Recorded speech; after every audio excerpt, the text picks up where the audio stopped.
हजरत मूसा को भी कोहे तूर पे चल के जाना तो पड़ा ना, गए तो फिर जलवे मिले, और हम घर से उठने को तैयार ही नहीं है। हम नमाज के अंदर भी दुकान पे खड़े होते हैं तो खाक कुछ नूर नसीब हो, हमारी नमाज के अंदर भी गाहक घूम रहा होता है तो वो नमाज है, वो तो टकरे हैं।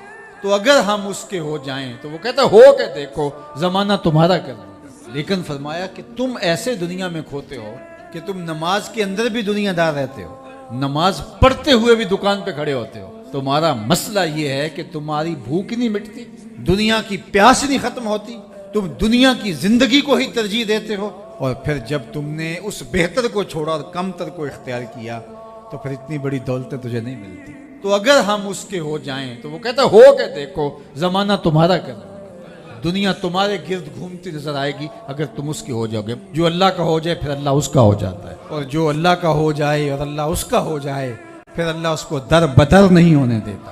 कितने लोग इस दुनिया पे आए जिनका तोती बोलता था, डंके बजते थे, जब चलते थे हटो बचो की सदाएं थी, लेकिन आज कोई जानता है? आज जमाना भूल गया उनको।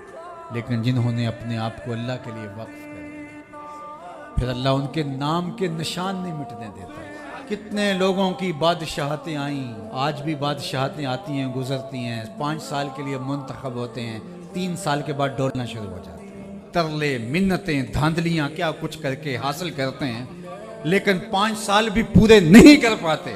लेकिन 1000 साल हो गया दाता की बादशाही उसी तरह